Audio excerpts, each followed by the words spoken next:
Industries बंद, खड़ी गाड़ियां और ठंडे चूल्हे, बिना गैस पाकिस्तान में सर्दियां कैसे गुजरेंगी?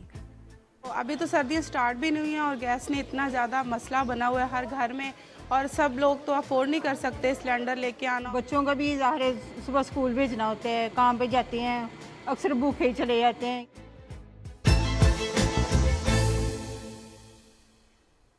मेरा नाम आलिया नाज़की है और आप सैरबीन देख रहे हैं, वो प्रोग्राम जिसमें हम उन कहानियों को समझने की कोशिश करते हैं जो आपके लिए अहम है। घरों में चूल्हों से गैस बिल्कुल ही गायब। आप खाना तो दूर, चाय की एक प्याली नहीं बना सकते, पानी गर्म नहीं कर सकते, लेकिन हर महीने बाकायदगी से आपके यहाँ गैस का बिल ज़रूर पहुँच जाए। तो इमरान खान ने कहा था ना कि बिल जला दे, बिल जिनका ज़्यादा आता है। अब क्यों गरीबों को इतना बिल दे रहे हैं वो? गैस की किल्लत और एनर्जी क्राइसिस के बारे में बातें तो हम आप सुनते आए हैं, लेकिन प्रैक्टिकली असर तो लोगों, ख़ास तौर पर मिडिल क्लास और गरीब लोगों के घरों, चूल्हों पर पड़ता है।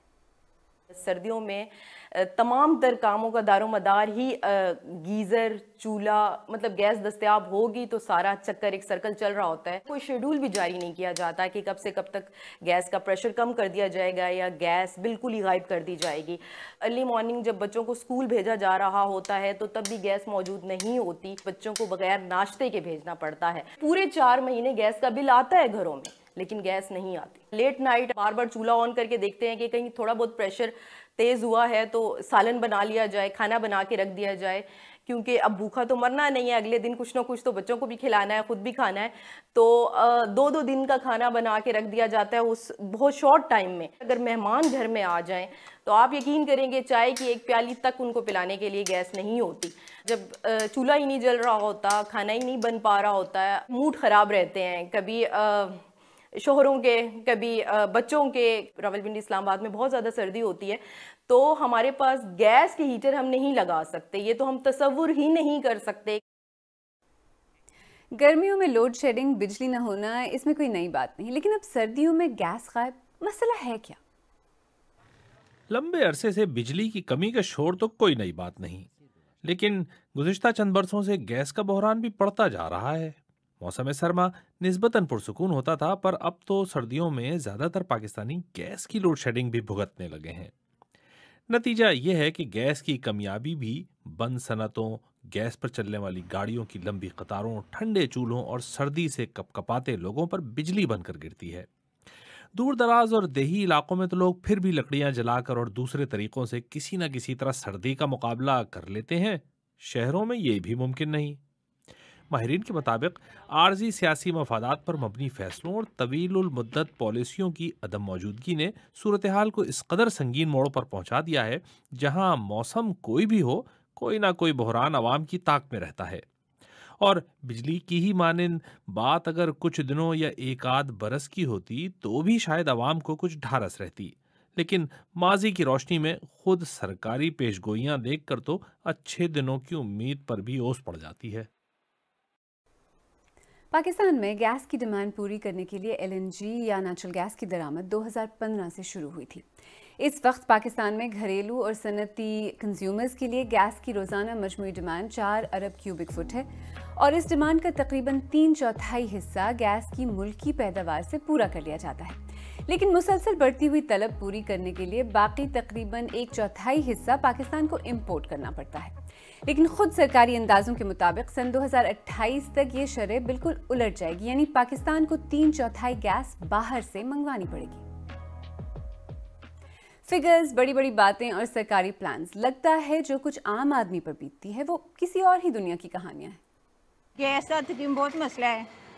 सुबह को उठते हैं तो गैस गायब होती है, खाना बनाना होता है, सिलेंडर इस्तेमाल करते हैं, वो भी डबल के खर्चा आता है। यहाँ पे गैस भी जो है वो सिलेंडर की गैस जो 250 रुपये किलो मिल रही है। ठीक है, इस मोहल्ले में गैस वाकई में बहुत ज़्यादा मसला बना हुआ है, बहुत ज़्यादा, और ये एक नहीं, ये आज से नहीं है, ये 2-3 माह से हो रहा है। देखिए गैस तो आती नहीं, आती है इतनी सी आती है कि जितनी चाय पक जाए बस। मैं दाल चावल से अपना किराए का मकान है मेरा, और मेरा काम नहीं चल रहा। रात को गैस नहीं आई तो मेरी आज छुट्टी है, और सिलेंडर जो चलाता हूँ तो उससे कमाई नहीं पूरी होती।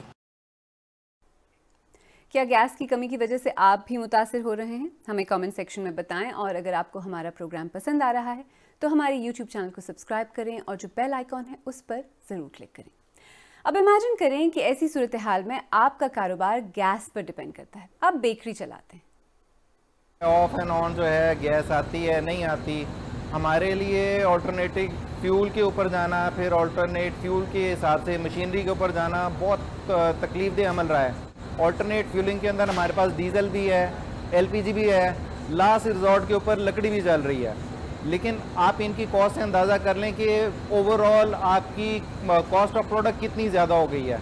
दूसरा, हम अपने कंज्यूमर के ऊपर भी लोड नहीं डाल सकते इतना ज़्यादा, हमारी वेस्टेज बहुत ज़्यादा होती है। आप ये देखें ना कि जिस तरह चूल्हा चलाते रोटी पकाते एकदम से गैस चली जाए तो आपकी रोटी पकेगी नहीं, वो ख़राब हो जाएगी, वो अल्टीमेट दोबारा वो बेक भी नहीं हो सकती।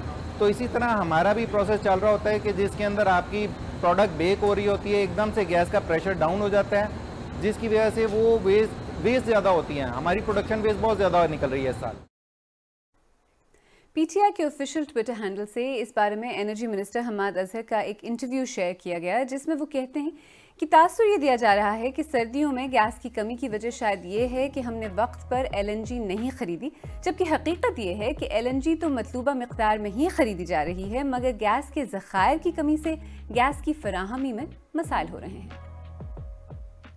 गैस की कमी तो खैर कई बरसों से चल रही है, हुकूमत को अंदाज़ा क्यों नहीं हो पाया? ये कम्बिनेशन है मेरा ख्याल 2-3 फैक्टर्स की। एक तो जो पुअर प्लानिंग है और जो उसमें जो मिसिंग लिंक्स हैं इस पूरे सप्लाई चेन में, उसकी वजह से, और फिर उसकी वजह से वो जो वीक सप्लाई चेन्स हैं उनकी वजह से जब थोड़ा सा भी कहीं से कोई प्रेशर आता है तो वो फिर क्राइसिस सिचुएशन क्रिएट हो जाती है। इस साल तो कुछ मुमकिन नहीं है। अब आपको राशनिंग करनी पड़ेगी और आपको ये डिसाइड करना पड़ेगा कि जी कौन सा सेक्टर जो है वो हमारी प्रायोरिटी है। अब उसमें अगर इकोनॉमिक आउटपुट की बेसिस के ऊपर देखेंगे तो फिर आपको एक्सपोर्ट सेक्टर जो है उसको सप्लाई देनी होगी, उसके बाद जो फर्टिलाइज़र है उसको सप्लाई देनी होगी, और उसके बाद जो बाकी इंडस्ट्री है मेरा ख्याल वो सफ़र करेगी। जो कंज्यूमर डोमेस्टिक कंज्यूमर है या जो सीएनजी सेक्टर है जो सबसे ज़्यादा इनफैक्ट पे करता है उस गैस की प्राइस, वो सारे सफ़र करेंगे। मेरा ख्याल ये है कि लॉन्ग टर्म बेसिस के ऊपर गवर्नमेंट को ये जो पाइप गैस है इसमें से निकलना पड़ेगा, क्योंकि मज़ीद सप्लाई तो नहीं आ सकती।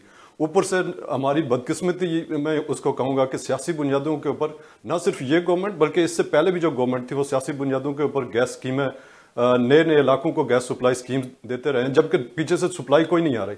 तो जब आप सप्लाई नहीं आ रही और आप कंज्यूमर ऐड कर रहे हैं तो वो हर साल आपके लिए क्राइसिस सिचुएशन बढ़ती जाती है। पाकिस्तान के पास नेचुरल गैस के रिजर्व ज़रूर हैं, लेकिन ये बात भी सच है कि वक्त के साथ साथ एक तरफ डिमांड बढ़ी है और दूसरी तरफ सप्लाई में उसी तरह से इजाफा नहीं हुआ। गर्मियों में बिजली नहीं और अब सर्दियों में गैस गायब।